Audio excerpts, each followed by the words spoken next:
உண்மையோ கசப்போ அது வேறு விஷயம். இன்றைக்கி வந்து நரேந்திர மோடி அவர்களுக்கு வந்து பார்த்திங்கன்னா அமித்ஷாவை விலக்கிட்ட நரேந்திர மோடி அவர்களை பார்க்க முடியாது. அதே மாதிரி அம்மையார் ஜெயலலிதா இருந்த காலகட்டத்தை அதையும் நம்ம பார்த்துருப்போம். இப்போ உள்ள இளைஞர்கள் பார்த்துருப்பீங்க.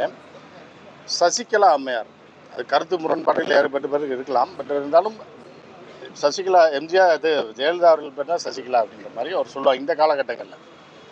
ஆனால் ஐயா ஆர்.எம். வீரப்பன் அவர்கள் இப்போ இந்த டாக்குமெண்ட்ரியில் பார்த்தீங்கன்னா பல அறிஞர்கள், வரலாற்று ஆய்வாளர்கள், பல அதாவது எம்ஜிஆர் அவர்களோட பயணித்தவர்கள்லாம் வந்திருந்தாங்க, பேசியிருந்தாங்க. ஐயா ஆர்.எம். வீரப்பன் அவர்களோட பயணித்தவர்கள், சூப்பர் ஸ்டார் கமல்ஹாசன் அவர்கள், இப்படி பெரிய பெரிய ஜாம்பவான்கள்லாம் பேசிட்டாங்க. அதுக்கு மீறி சொல்கிறதுக்கு, ஏன்னா இது ஒரு பெரிய வரலாறு, அவங்க சில விஷயங்களை பதிவு பண்ணியிருப்பாங்க. ஆனால் அவரை பற்றி ஒரு சில விஷயங்கள் சொல்லணும் அப்படின்னா, நாம் படித்த வரலாறின் அடிப்படையிலும் நான் சிறு வயதில் அரசியலில் பார்த்த விஷயங்கள், பத்திரிகை துறைக்கு வரும்போது ஐயா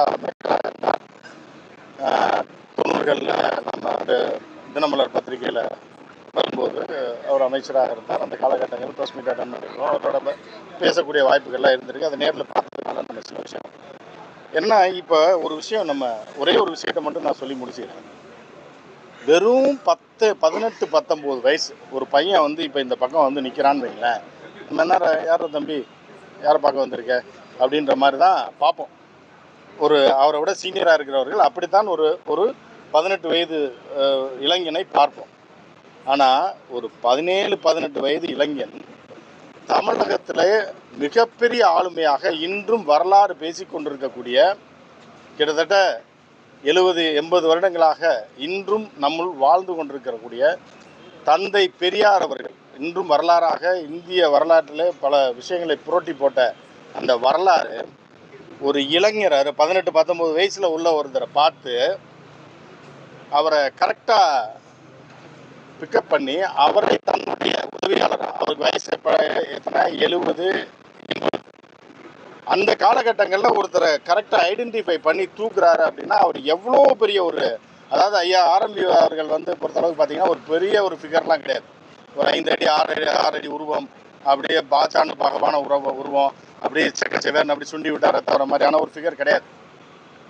நம் தமிழர்கள் எப்படி இருப்பாங்களோ மிக சாதாரணமாக ஒரு கிராமத்து இளைஞரை போல தோற்றமுடையவர். ஆனால் அவரை எப்படி ஐடென்டிஃபை பண்ணி பெரியார் தூக்கியிருக்கார் பாருங்க. அது மட்டும் இல்லாமல் 2 வருடத்தில் பேரறிஞர் என்று நீங்கள் பார்த்தீங்கன்னா அமெரிக்காவில் இன்று வரைக்கும் அண்ணாவை பற்றி பேசி கொண்டிருக்கிறார்கள் பல பல்கலைக்கழகங்களில். அவர் என்ன பண்ணார்னா 2 வருஷத்தில் எனக்கு அவரை கொடுக்குறீங்களா, யார ஆர்எம்இ அவர்களை ஒரு 20 வயது இளைஞரை பெரியார்கிட்ட சொல்லி அவரை என் கூட நான் வச்சுக்கிட்டுமா ஏன்னு சொல்லி அவருடைய பத்திரிகைக்கு ஆசிரியர் எத்தனை 20 வயசில் அவருடைய ஒவ்வொரு வார்த்தையும் இன்னைக்கு அவர் நாடாளுமன்றத்தில் பேசினதும் தமிழக அரசியலை செய்தது நாம் வந்து வழிகாட்டியாக அவர் ஏற்றுக்கொண்டிருக்கிறோம். அவர் வந்து யாரை பார்க்குறாரு, 20 வயது சிறுவனை பார்த்து பெரியார்கிட்ட சொல்கிறாரு எனக்கு அவரை கொடுக்குறீங்களா அப்படின்னு. அப்போ எவ்வளோ பெரிய ஒரு அறிவுஜீவியாக அந்த சிறு வயதில் அவர் இருந்திருக்க முடியும்னு நினச்சி கற்பனை கூட செய்து பார்க்க முடியல. அதுக்கப்புறம் எம்ஜிஆரை டிசைன் பண்ணுறாரு.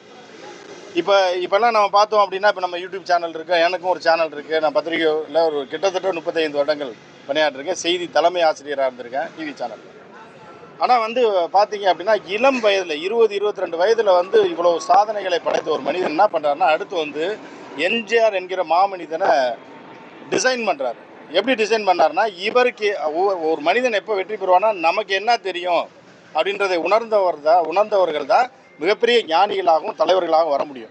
அந்த மாதிரி உணர்ந்து என்ன பண்ணுறாரு, இவர் நடிக்க முடியாது, ஆனால் மிகப்பெரிய அறிவாளி, மிகப்பெரிய வசனகர்த்தா, மிகப்பெரிய ஒரு படத்தை வெற்றி படம் ஆக்குறது எப்படி, ஒரு ஹீரோவை எப்படி டிசைன் பண்ணலாம், ஒரு ஹீரோயின் எப்படி டிசைன் பண்ணலாம் அப்படின்ற தெரிந்த ஒருத்தர் என்ன பண்ணுறாருன்னா எம்ஜிஆருக்காக தியாகம் பண்ணுறாரு. ஏன்னா இவர் என்ன இல்லையோ எம்ஜிஆர் இருக்கு, எம்ஜிஆர் அவர்கள்ட்ட என்ன குறைவாக இருக்கோ அது இவர்கிட்ட இருக்குது. தூக்குனது மட்டும் இல்லாமல் இப்போ இன்றைக்கி நம்ம பார்த்துருக்கோம், 1 லட்சம் பேர் கூடுறாங்க, 50,000 பேர் கூடுறாங்கன்னு சொல்லி இன்னைக்கு சில அரசியல் கட்சிகள்லாம் துவங்கி இருக்கிறாங்க, அவங்க கூடலாம் இருக்கிறாங்கல்ல. அன்னைக்கு வந்து 1947 இளைஞனாக இருந்து உள்ளே வந்தவர் என்ன பண்ணுறாருன்னா, எம்ஜிஆர் அவர்கள் கட்சியை ஆரம்பிக்கிறதுக்கு எல்லா டிசைன் பண்ணி, கொடி டிசைன்லேருந்து எல்லாத்தையும் பண்ணி ஒரு மாநாடு 5 லட்சம் பேர் பங்கேற்கிறாங்க. எங்கள் மதுரையில் நடந்த மாநாட்டில் நாடோடி மன்னன் திரைப்படத்தில் எம்ஜிஆர் சொந்த தயாரிப்பு, அதெல்லாம் பெரியவங்களுக்கு எல்லாமே தெரியும், தெரிஞ்சவங்களுக்கு நான் சொல்ல வரல. அந்த படம் வெற்றி பெற்றால் மன்னன், தோல்வி அடைந்தால் நாடோடி அப்படின்ற நிலைமைக்கு எம்ஜிஆர் வந்து காயின் சுண்டி போடுற மாதிரி, ஒன்று தெருவுக்கு போகிறோமா இல்லை மன்னன் நகரமா அப்படின்னு. அதற்கு பின்புலத்தில் இன்னும் அந்த கதை, திரைக்கதை எல்லாத்தையும் பார்த்தது மட்டும் இல்லாமல் இணை தயாரிப்பாக இருக்காங்க. படத்தை முடிக்க முடியல. திரு ரஜினிகாந்த் அவர்கள் சொல்லியிருப்பாங்க, லைட்டாக டச் பண்ணிட்டு போயிருப்பாங்க. அந்த படத்தை முடிக்க முடியல, பணம் பத்தலை, 1 லட்ச ரூபாய் ஏதோ பத்தலை. அது ஒரு பெரிய தொகை அந்த காலத்தில். ஏவிஎம் செட்டியார் அவர்கள்ட்ட போய் கேட்குறாங்க ஆர்மி அவர்கள். கேட்கும்போது அவர் என்ன சொல்கிறாருன்னா, எம்ஜிஆர் வந்து கையெழுத்து போட சொல்லுங்க. ஏன்னா எம்ஜிஆர் சூப்பர் ஸ்டார், அப்போ அவருக்கு ஒரு வேல்யூ இருக்குது. அப்போ ஒருவரை உருவாக்கி அவர் மேலே எவ்வளோ மரியாதையும் அன்பும் வைத்திருந்தால் அந்த கூட இருக்கிறவங்க அவங்கள எப்படி கடைசி வரைக்கும் கண்ணில் இமை மாதிரி பாதுகாத்திருக்காரு அப்படின்றது அது ஒரு உதாரணம். அப்போ இந்த பணத்தை கேட்கும்போது அவர் செட்டியார் அவர்கள் சொல்கிறாங்க, அவரை வந்து எம்ஜிஆர் வந்து கையெழுத்து போட சொல்லுங்கள் அப்படின்னு. ஆரம்பி சொல்கிறாரு சிரிச்சுக்கிட்ட. ஏன்னா செட்டியார் மிகப்பெரிய ஒரு மலை அவர் சினிமாவில். இந்த பக்கம் பார்த்தீங்கன்னா மிகப்பெரிய சூப்பர் ஸ்டார் எம்ஜிஆர் அவர்கள். ஆனால் ஒரு இது இருக்க தானே செய்யும், ஒரு ஏதோ ஒன்று இருக்க தானே செய்யும். அவர் நேரம் வந்து கேட்க மாட்டாரா, பணம் கேட்குறாரு, வரமாட்டாரா அப்படிங்கும்போது ஆர்மி அவர்கள் சொல்கிறாரு சிரிச்சுட்டு, ஐயா இது வந்து அவர்கள் பதிவு செய்தது, அந்த தரப்பும் பதிவு செய்தது, இந்த தரப்பும் பதிவு செய்தது. என்ன சொல்லியிருக்காங்கன்னா, நான் வேணா கையெழுத்து போகிறேங்கும் போது ஆர்மி அவர்கள் வந்து ஒரு துணை தயாரிப்பாளர், அந்த படத்துக்கு வந்து தயாரிப்பாளர் அவர். இருந்தாலும் அவருக்கு என்ன அவ்வளோ பணம் அவரை நம்பி இல்லாமல் எம்ஜிஆர்னா கேல்சிட்டு வாங்கிக்கலாம் அப்படின்னு நினச்சிருந்துருக்கலாம். அப்போ என்ன பண்ணுறாருன்னா, இலங்கையோட ரைட்ஸை நாடோடி மன்னனுடைய, அப்போ வந்து இலங்கையில் ஒரு மிகப்பெரிய ஒரு மார்க்கெட் இருந்தது. நாங்கள் சின்ன வயசில் பார்க்கும்போதும் ஒரு பெரிய மார்க்கெட் இருந்தது. அப்போ இலங்கையில் ரைட்ஸை செட்டியார் அவர்களுக்கு எழுதி கொடுத்து எம்ஜிஆர் வந்து கையெழுத்து போட்டு கடன் வாங்க மாட்டார் அப்படின்ற ஒரு நிலை. ஏன்னா அன்றைக்கி எம்ஜிஆர் அவர்களுக்கே அந்த நிலையாக தான் இருந்திருக்கு பண விவகாரத்தில். அப்போ எழுதி கொடுத்து இலங்கையோட ரைட்ஸை எழுதி கொடுத்து அந்த படத்தை வெற்றி படமாக்கி சாதனையாக்கி காட்டியவர் யார் அப்படின்னா, இல்லைன்னா அன்னைக்கே எம்ஜிஆர் இல்லை அப்படின்ற மாதிரியான ஒரு நிலையில் எம்ஜிஆர் அவர்களே சொல்லியிருக்கிறாங்க.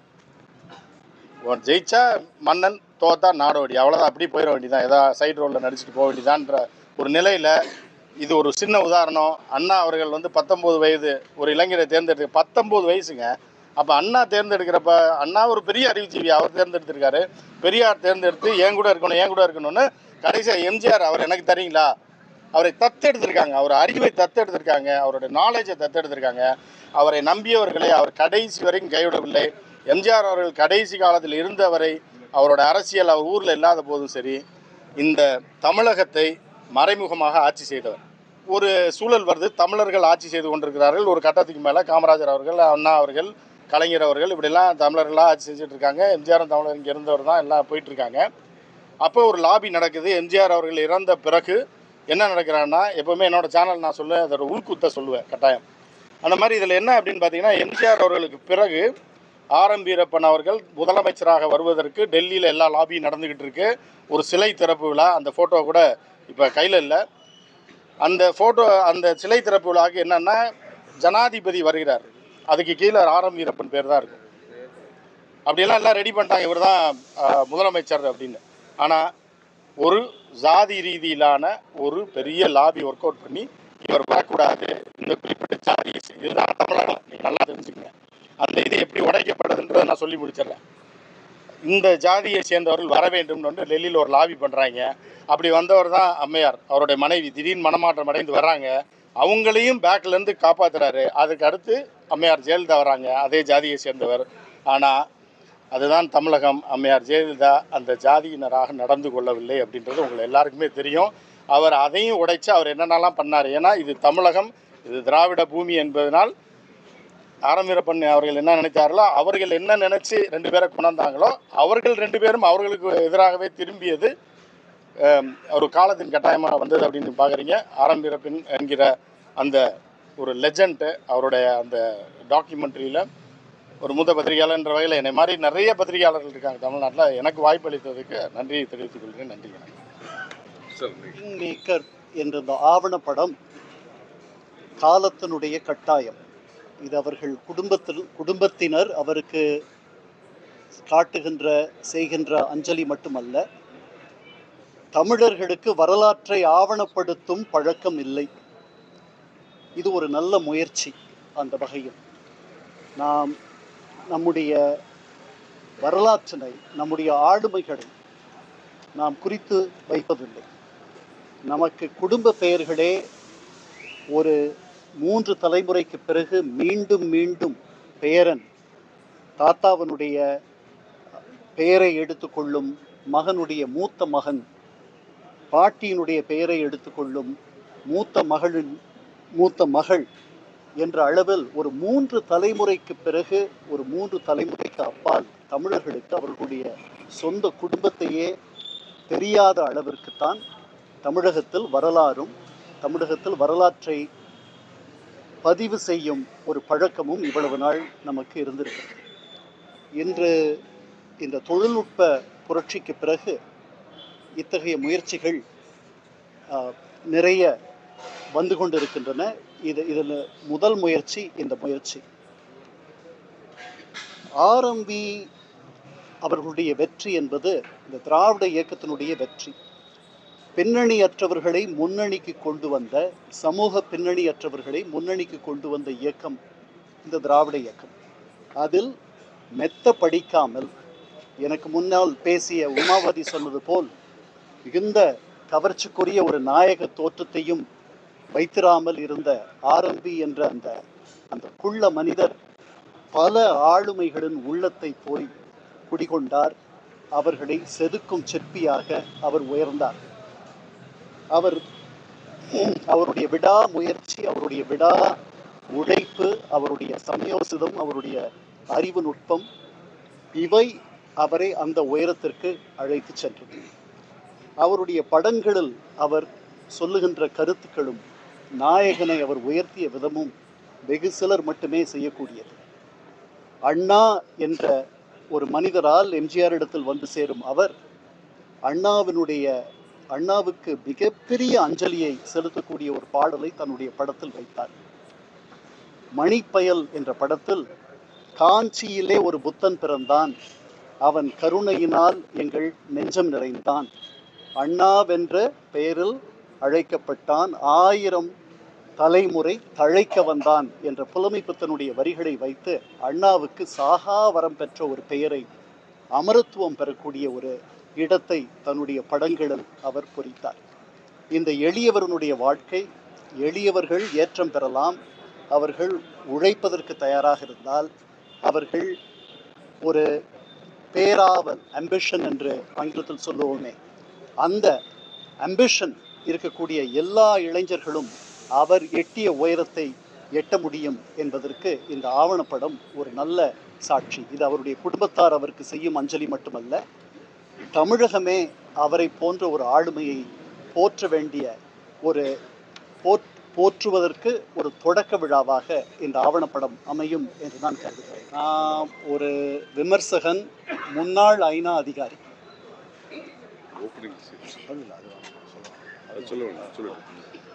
ரொம்ப ரொம்ப மகிழ்ச்சியாக இருக்குது. அதாவது என்னென்னா, அடுத்து வரும் தலைமுறைகள் ஆர்எம்பி அப்படிங்கிற அந்த மகத்தான மனிதரை பற்றி தெரிந்து கொள்வதற்கான ஒரு மிகப்பெரிய ஆவணப்படம் அது.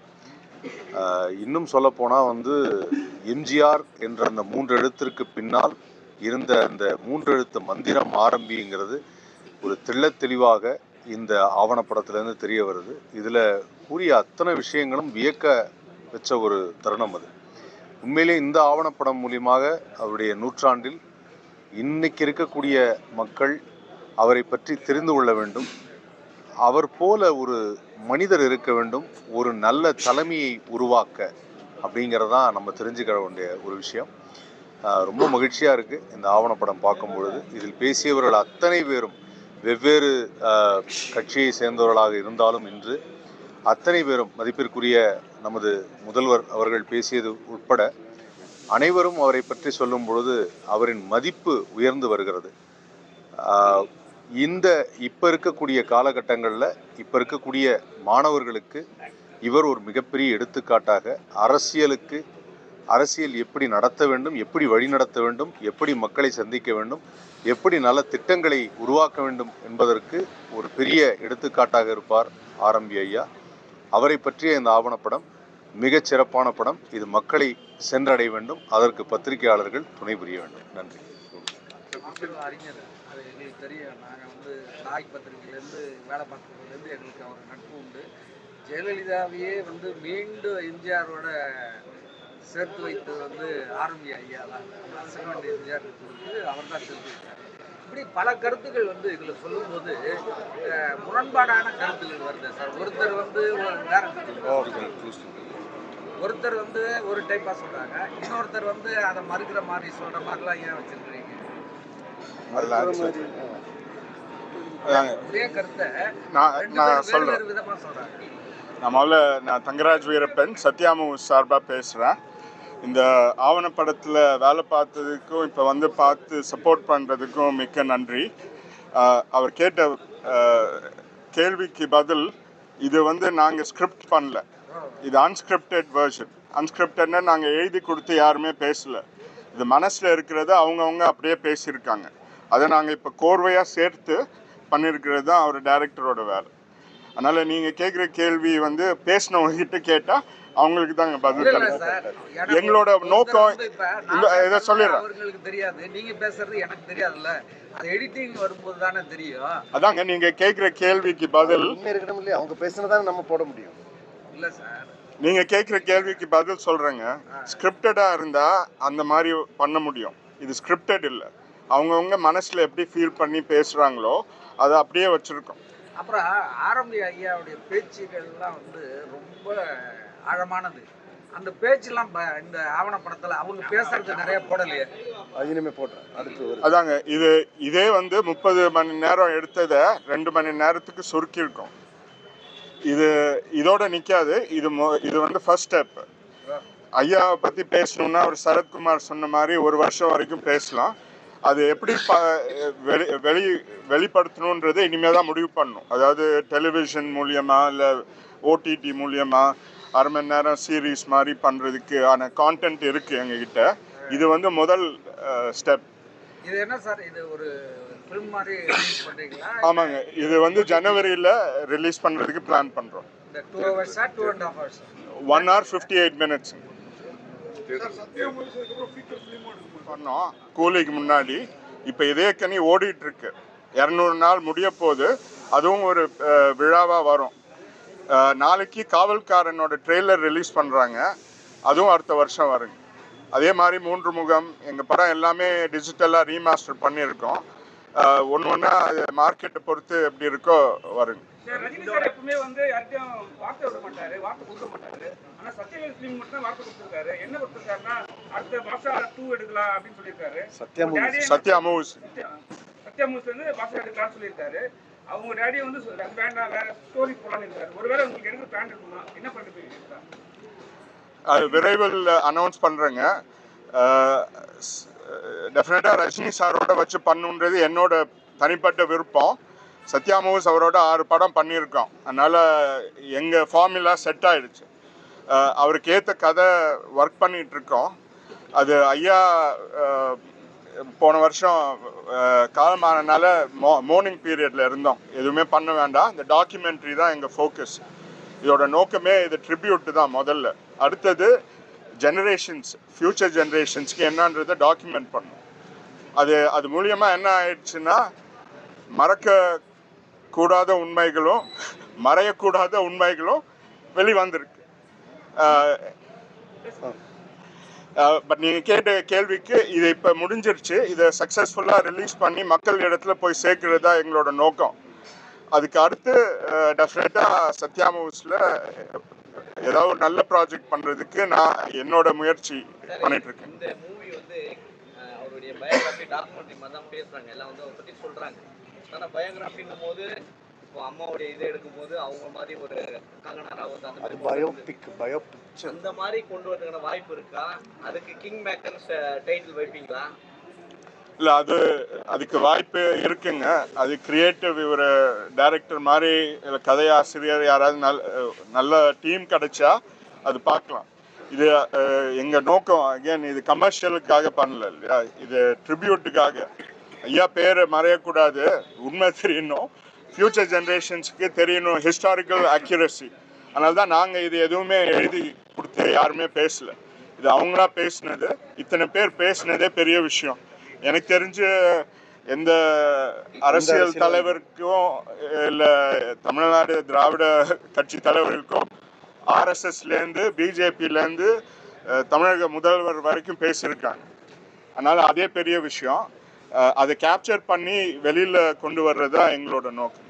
இந்த வீடியோ ஷூட் ஆனது ரொம்பவே யூனிக்காக இருந்துச்சு. மற்ற டாக்குமெண்ட்ரிக்கும் இந்த டாக்குமெண்ட்ரிக்கும் அந்த டோனாக இருக்கட்டும், அந்த ஸ்கின் டோனில் அந்த கேமரா ஆங்கிள் இருந்துச்சு, அவ்வளோ சூப்பராக இருந்துச்சு. அந்த டெக்னிக்கல் பார்ட்ஸ் பற்றி சொன்ன எவ்வளோ நாள் டூரேஷன் இருந்துச்சு சார்? இது ரொம்ப கடினப்பட்டு எடுத்தாங்க. இது எப்படி எடுத்தோன்றத உங்களால சொல்ல முடியல. அதுதான் தெரிஞ்சுது. இது எங்கள் ஸ்டூடியோலையும் எடுத்தது. ஒரு டைரக்டரை கொஞ்சம் எக்ஸ்பிளைன் பண்ண சொல்கிறேன். இல்லை அது மோஸ்ட் ஆஃப் தி ஷூட்டும் பக்கத்தில் சாரோட ஸ்டுடியோவில் தான் நடந்தது. இது வந்து இதுக்காகவே அந்த ஸ்டுடியோ கட்டி அந்த மாதிரி தான் அது வந்து டீட்டெயில் அப்புறம் சொல்கிறேன் டெக்னிக்கல் சைடில். பட் இதில் நிறையா advanced technology and technicians work பண்ணியிருக்காங்க. அதை இப்போ ரிவீல் பண்ணலாமேன்னு பார்க்குறோம். அது மெதுவாக சொல்கிறேன்.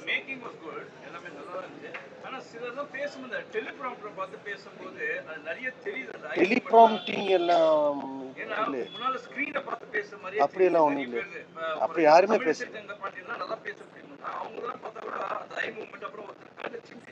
அது அவங்களுக்கு ஒரு கேமரா ஃபியர் இருக்கும் சார். என்ன சொன்னாலும் அவங்க எல்லாம் ப்ரொஃபஷனல் ஆர்டிஸ்ட் கிடையாது. நீங்க சினிமா பார்த்தவங்கள டச் பண்ண ஆன்சர் தி क्वेश्चन. இதில் யாருமே ஸ்கிரிப்டே கொடுக்கலைங்க. அவங்க எங்கள் ஸ்டூடியோவுக்கு வந்து உட்கார வச்சு அவங்க என்ன பேசுகிறாங்களோ, அவங்க டியூரேஷனுக்கு எவ்வளோ பேசுகிறாங்களோ அதை தான் ரெக்கார்ட் பண்ணோம். அதனால் இது ஸ்கிரிப்ட் எழுதி அவங்க படித்து யாருமே இல்லைங்க. அப்படி டெலிப்ராம்ப்டிங் சிஎம் சார் ஆர்எம்பி சார் வந்து எவ்வளோ பெருமையாக பேசினார், பிறந்த நாளுக்கெல்லாம் நிறைய பேசினார். சென்னையில் வந்து எஸ்பிபி சாருக்கு வந்து ஒரு பேர் வச்சுருக்காங்க விவேக். நீங்கள் நாளைக்கே ஒரு கோரிக்கை வச்சிங்கன்னா வள்ளுவர் கோட்டத்திலே ஒரு பெரிய ஆர்எம்பி சாலையும் சொல்லி வரலாறு வைக்கலாம். அது ஏதாவது ஐடியா இருக்கா? வரலாற்றில் நாளைக்கு நாள் டெஃபினட்டாங்க. அது இந்நேரம் நாங்கள் கேட்டிருப்போன்றது உங்களுக்கு புரிஞ்சிருக்கும்னு நினைக்கிறேன். அது பார்க்கலாம். தமிழக முதல்வர் கொஞ்சம் இதில் முயற்சி எடுத்து பண்ணுவாருன்னு நம்புகிறோம். ஏன்னா நீங்கள் சொன்ன மாதிரி அந்த திருமலைப்பிள்ளை ரோடு ஐயா பேர் வைக்கிறதுக்கு நிறையா கோரிக்கைகள்லாம் நாங்களும் கொடுத்துருக்கோம், மிச்சவங்களும் கொடுத்துருக்காங்க. அது போக அறநிலையத்துறைக்கு ஐயா நிறையா பண்ணியிருக்கிறதுக்கு ஒரு கவர்மெண்ட் பில்டிங் கூட பேர் வைக்கலாம். பேராசிரியருக்கு எப்படி பண்ணாங்களோ அதே மாதிரி ஐயாவுக்கு மரியாதை செலுத்தலாம். அது பார்க்கலாம் அவங்க கவர்மெண்ட் எப்போ முடிவெடுத்து பண்ணுறாங்களோ. கோரிக்கை வச்சுருக்கோம், நடந்தால் எல்லாருக்குமே நல்லது.